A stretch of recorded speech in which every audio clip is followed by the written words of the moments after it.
name's Taylor, and I'm delighted to share with you the process of actually creating your website.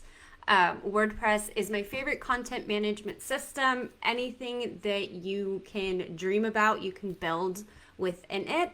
Today, we're going to review a very high level overview of the steps. Because we can't build an entire website in 30 minutes. However, you will leave here with actionable steps to get started on getting your website created. And this will be a mini series. So each week we'll dive deeper into the steps that we're going to go over today as well. So I've helped countless entrepreneurs get the site of their dreams by either creating a pre-built website or designing a custom one for them. And I'm excited to help you out on your journey today.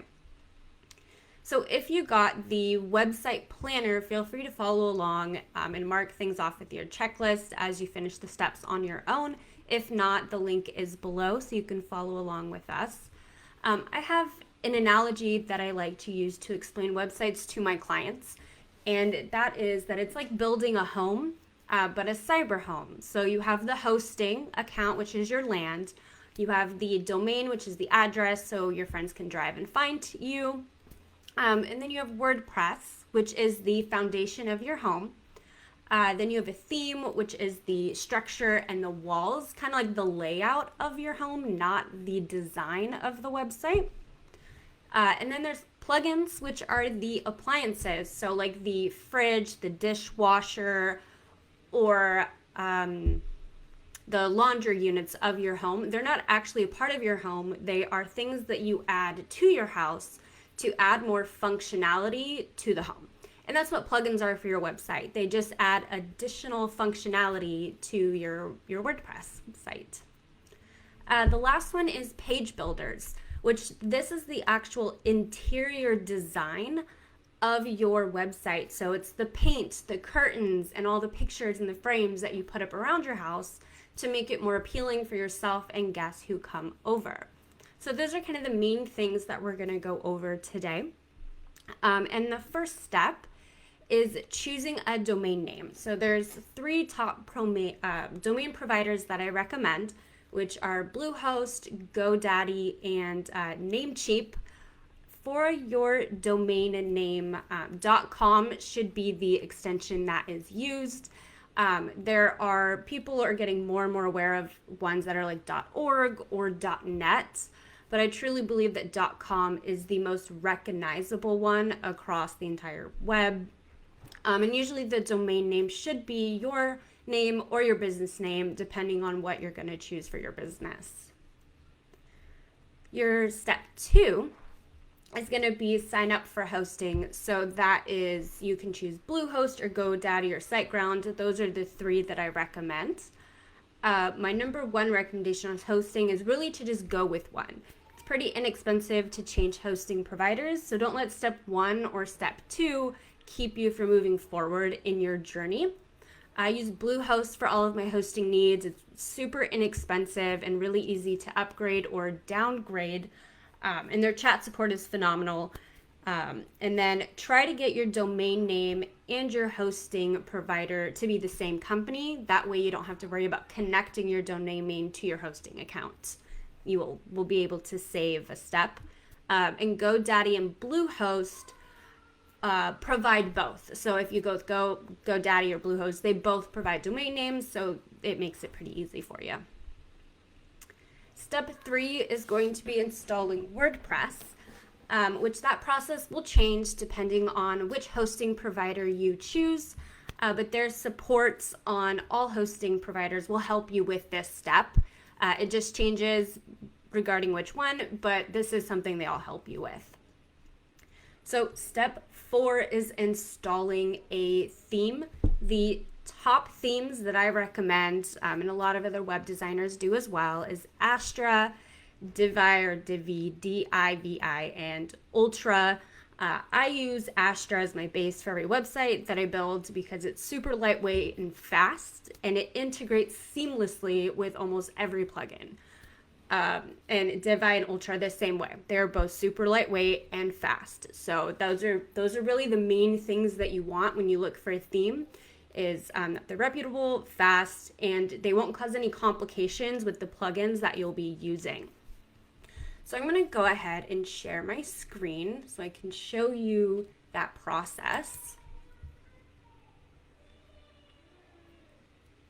One second. Okay, can everyone see my screen?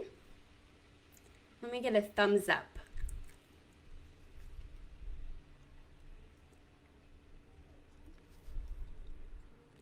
No?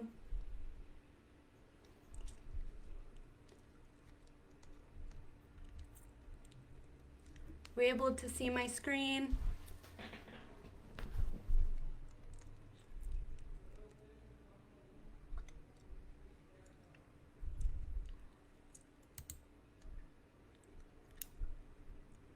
Uh-oh. Hello, can you hear me?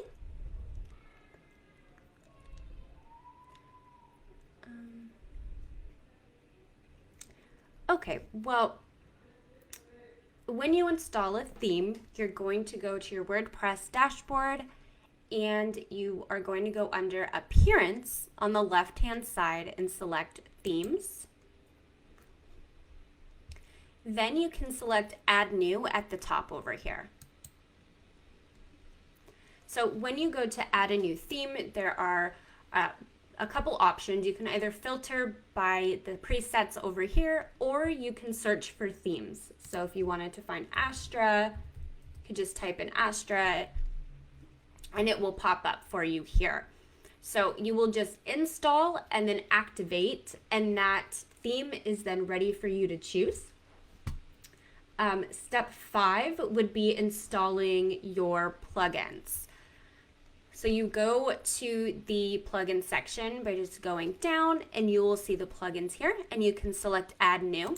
It's the same exact process of installing and activating a theme. You have the same search features and the same categories at the top over here. You'll also just select Install Now and Activate as well. So I do have 5 top recommendations for plugins that you should use for your website. The first one is Elementor. It is a drag and drop page builder. So it allows you to build beautiful website pages without needing any code.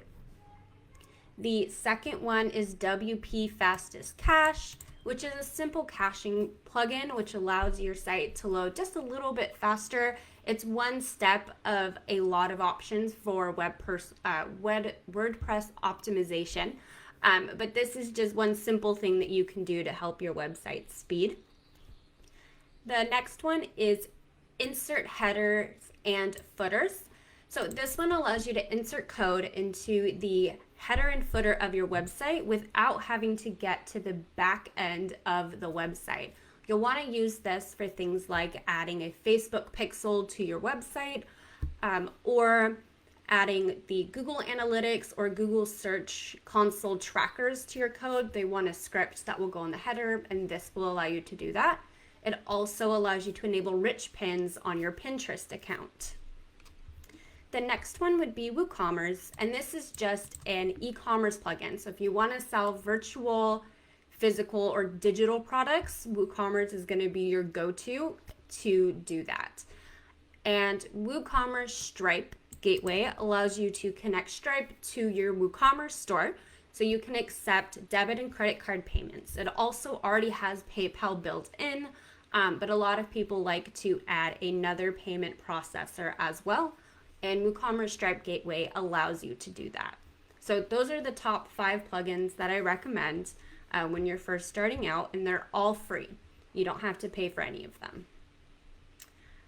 Something I do want to mention regarding plugins and themes is that out-of-date plugins and themes are the 2 top reasons that websites get hacked.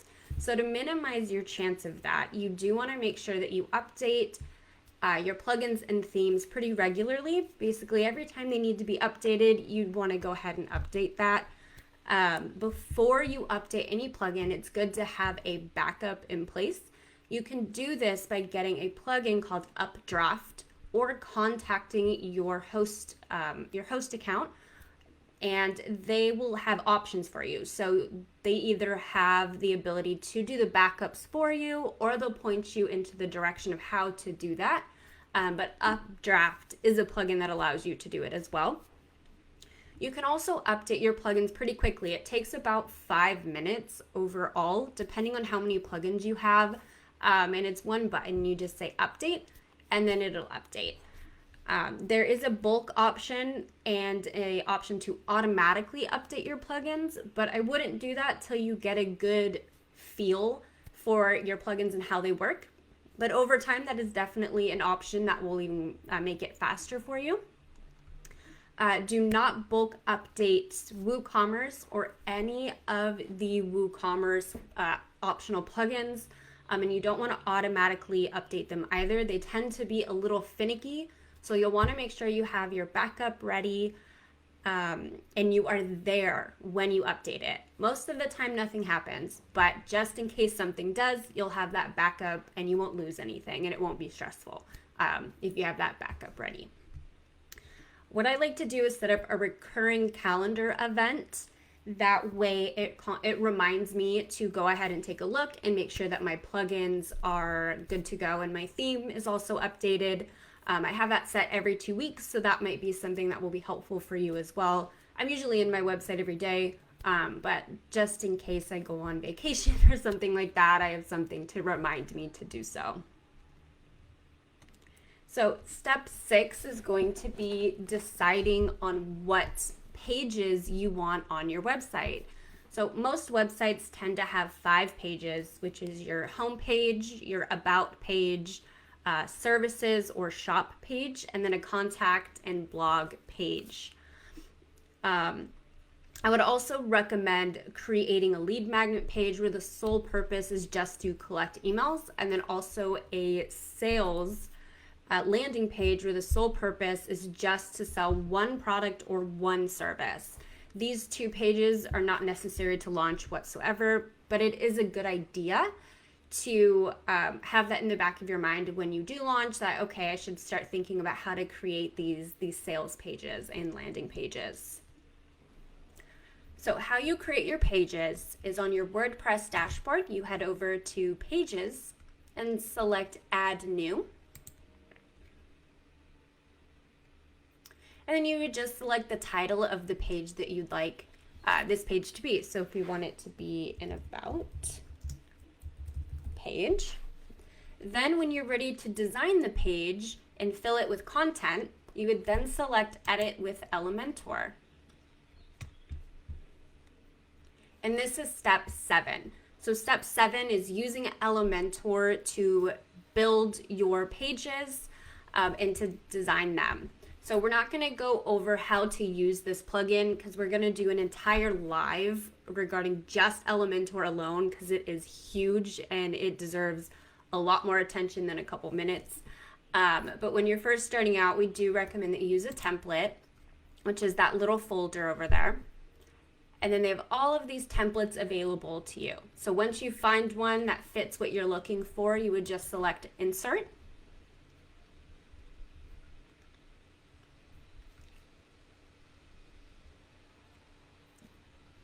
And then you have all of this already on here and you just clicked a button. Now all you have to do is update your colors, your font, style your buttons, and then change your photos.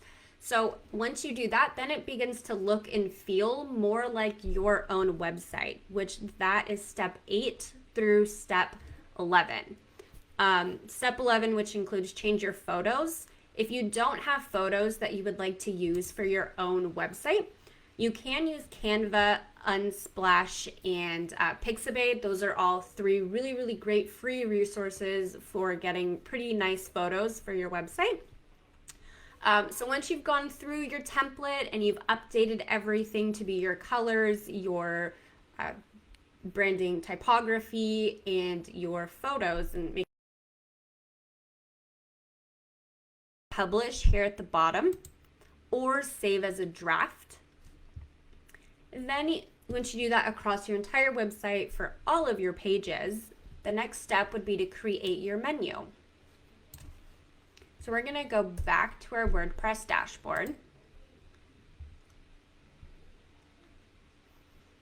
and select Appearance and go to Menus. So you would want to start with creating a new menu. And you'll want to make sure to name it something that you can remember what the purpose of it is.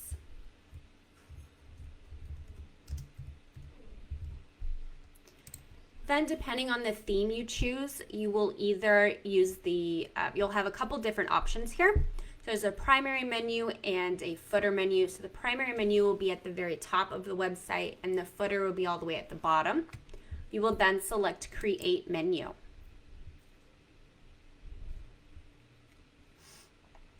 Then you'll want to add in whatever pages or links or posts you'd want to be on your menu bar. So you can just select the items here and say Add to Menu. You can also add maybe posts. You can adjust what they say by selecting the drop down or adding in new information. And then you can also drag and drop them around. So one thing to keep in mind when you are creating your menu is the customer journey and how you want your customer to flow through your website. So a lot of people build the menu in a way where it's their homepage, what they're selling, either their about or resource page next, and those two kind of flop back and forth. And then they will do the contact page. So that's kind of the way that we also built ours here. We have our homepage, then we want people to take a look at what websites we have, how they work, and if the how it works didn't answer any questions, we also have an FAQ, then any free resources you might need to help you in your journey, and then go ahead and contact us if we haven't answered your question at that point. And then if you take a look at our hero space here, the next step after they get to the homepage is we want them to go explore the websites. So then we have the button here that says explore the websites. So this is just something to think about when you're creating your menu, is how you want your client or customer to go through your website, and that should kind of help you figure out what goes next on your menu.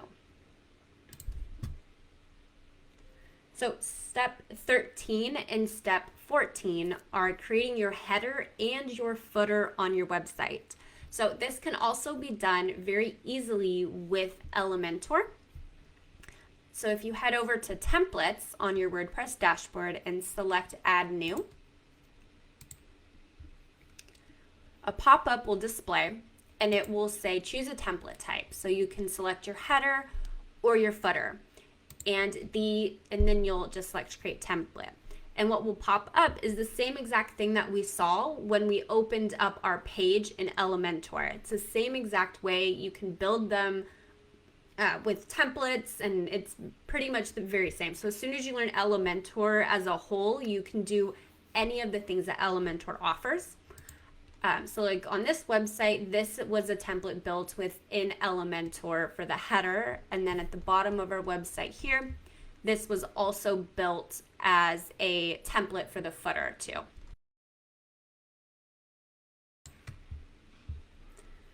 Step 15 is choosing an email provider.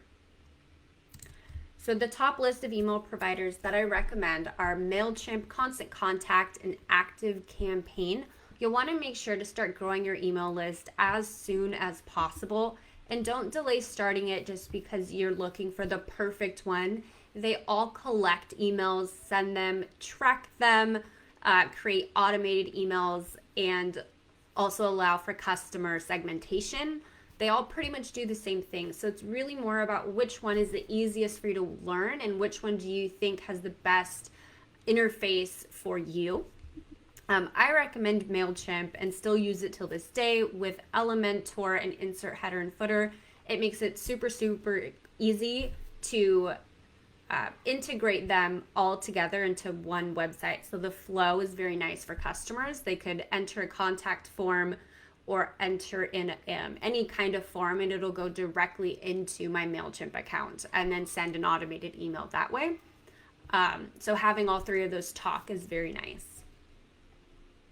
The next step, which is step 16 is to test your website. So when you're testing your website, you want to make sure to click all of your links, all of your buttons, anything that should go to somewhere else should be clicked. You also want to make sure that you check your add to cart process. So the entire process from adding to the cart to checking out to actually payment processing, want to make sure all of that is working. You want to submit all your forms. You want to test the website on mobile, desktop, and tablet. Elementor is a really great feature where it allows you to see your website on different device sizes and also adjust it for the device sizes. Then you'll want to make sure that the SSL is installed, and you can see that by this little padlock up here, and it says connection is secured. If you don't have that, that's step 17, and you just reach out to your host and let them know that they need to install an SSL, and they'll go ahead and get that done for you. But it is a must. Otherwise, your customers will get to your website and then they'll just bounce off because they think that you're trying to take their data or you got hacked or anything like that. So you'll want to make sure that that SSL is installed. Step 18 is to publish your website. So after you've been through all of those steps, the next and final thing is to publish it. But that doesn't mean your work is done. So after you've published it, the hard part's over, and then it's the fun part of optimizing it and starting your A and B testing, changing where your buttons are, or changing maybe your background's color a little bit and seeing what increases your conversions. So it's the scientist, thinking like a scientist part is after you publish. So now is question time. I do have a few questions that I want to answer that were sent to the event for people that couldn't make it. And then if you want to ask your questions while I'm answering these ones, that would be perfect. So the first question was, do I just pick my favorite theme and then add and delete pages as needed? Yes, just make sure the theme is lightweight and fast. Again, I use Astra. Can I duplicate websites so I don't have to start from scratch each time? Yes, there's a plugin called All-in-One WP Migration, and that works perfectly for this. I actually use it for my websites. The next one is, I'm setting up a Shopify store. Is there any gotchas to connecting my WordPress website to it? I would actually use the WooCommerce plugin for WordPress and not create the Shopify store at all. That way you have all of your customers on one website and they don't have to go back and forth. To do what you want, you have to spend a lot of money on plugins. Your thoughts? Usually you can get free plugins to do exactly what you need when you're first starting out. Eventually, you may have to upgrade to a paid plugin over time, but I've only ever paid for 3 plugins in my entire existence with WordPress, and they were for separate types of businesses. So it wasn't like one business needed three different paid plugins. What would be the relevance if I already have a website in GoDaddy but not in WordPress? Can I switch it over? I would switch it over just because WordPress has more resources and more people who assist with it. So if you ever get stuck, it's going to be really, really easy for you to find the answer. It'll be very quickly to find a consultant or someone to help you with your website as well. Not so much if you choose to stick with GoDaddy, their builder. You can also reach out to them and GoDaddy, and they should be able to help you switch it over. Do I need to keep all of the photos in the template, or is it okay to delete some of them? Delete. Divi keeps a revision history, so you can get them back if you want to. You can also save the original and restore it if you mess it up, which is always helpful. Does anyone live have any questions? What was step 12? Let's go back. Step 12, creating your menu and making sure that you think about your customer journey as you are creating that menu. Will there be a replay? Yes, there will be. I hope so. I think so. Awesome. So the last thing that I wanted to say is for those of you that just don't want to create your entire website alone, I do provide a nice middle ground between creating the website yourself and getting a custom website with a hefty price tag. I create completely pre-built websites. All you need is a hosting account and a domain, and I'll install the pre-built website onto your server. All you have to do is adjust your font, your colors, and your photos, and all of the colors and font can be changed globally across the entire website. So you're only clicking 3 buttons and it'll change it across everything.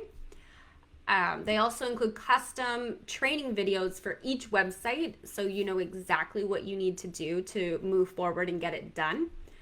And I provide 30-minute walkthrough calls where it's you and I only, and we go through whatever your questions are, and I kind of show you one-on-one what to do.